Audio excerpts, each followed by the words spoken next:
So before I start, let me just say I am not a mathematician. So forgive me if I am not mathematically precise in this discussion, but I hope that my wonder and awe of fractals will make up for any gross generalizations and stave off some discussion in important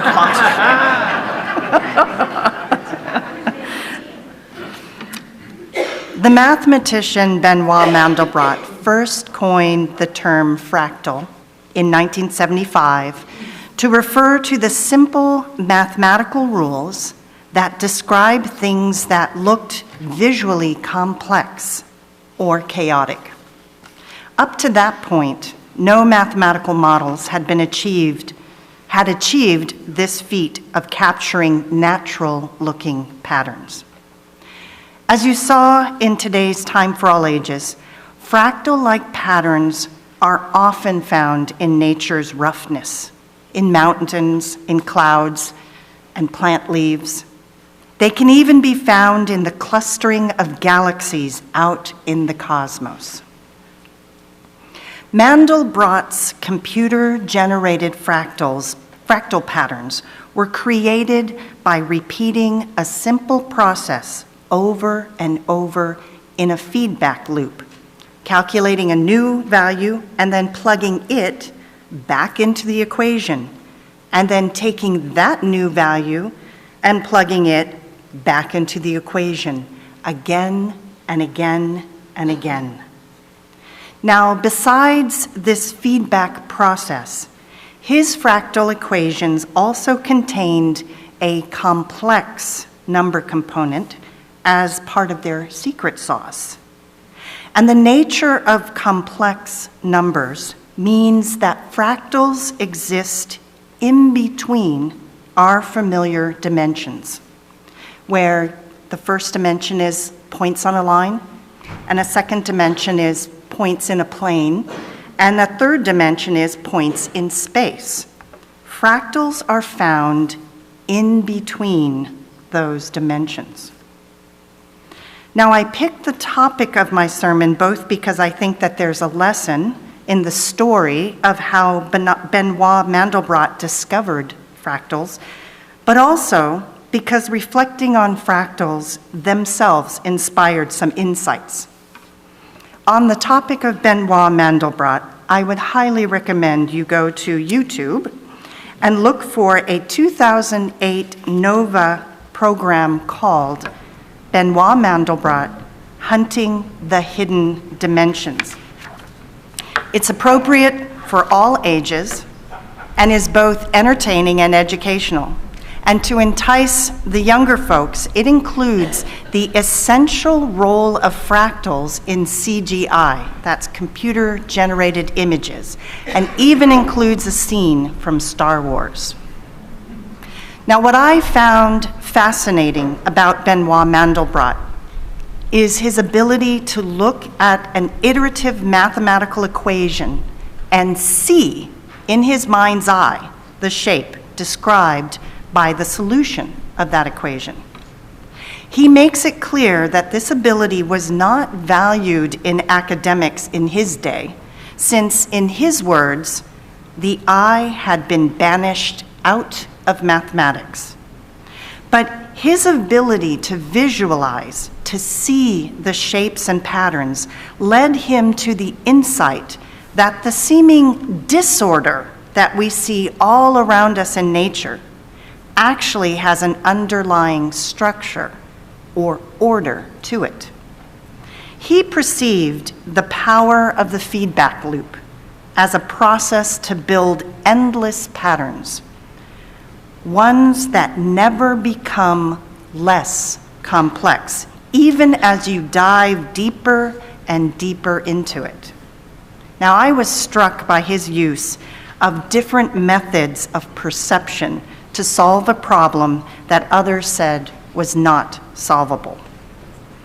So one analogy that can be drawn is that we need to be open to looking at and for truth with different perspectives and senses, and to use more than just our minds. And then there are the fractals themselves. They are fascinating. We have talked about finding fractal patterns in nature out there. We see river drainage patterns are fractal, and they represent the most efficient patterns for draining water. We see fractal patterns in how trees are spaced in forests, which maximizes growth population. Radio antennas are based on fractal shapes turn out to be more efficient and have the ability to receive a wider range of frequencies, even while shrinking smaller and smaller. But nature also uses fractal patterns in here, in our bodies. When tracking eye movement that is scanning a new visual landscape, the pattern is fractal.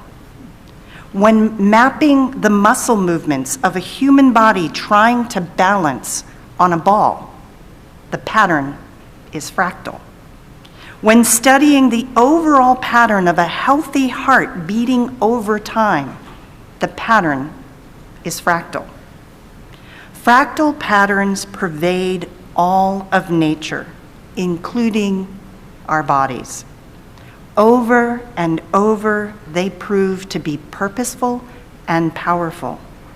These patterns are found in everything, like a common signature, interwoven through the web of all existence, of which we are a part. Now, obviously, fractals for me are one of those wow moments that Reverend Usher spoke of last week. I love fractal equations, that fractal equations include both real and imaginary numbers. I love that fractals exist in between our familiar dimensions. Come on, you gotta admit, that's cool. I really love that fractal equations have a simple core and create complexity through iteration. So, extending the fractal analogy to religion, because this is supposed to be a sermon, I believe that humans have a religious impulse and that this common impulse has the potential to bind us. But since we see and experience the world differently, how we understand and manifest that religious impulse can be very different from each other. For example, when I was 16 years old, I walked out onto a frozen lake on a dark night in the dead of winter. All was silent except my breathing and the crunch of the snow beneath my boots.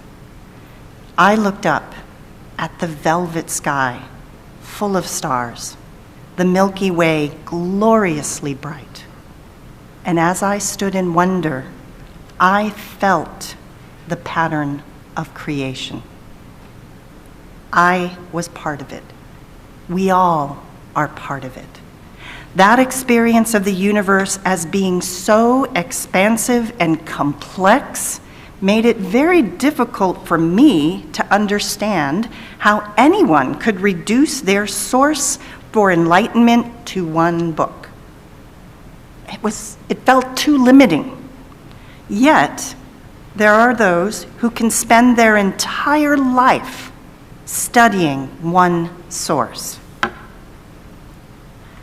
But thinking about fractals made me think perhaps our search for the ultimate truth is like fractals. As we dig deeper and we refine our personal focus, complexity is not reduced. Perhaps we have the potential to find truth and enlightenment in the patterns wherever we look.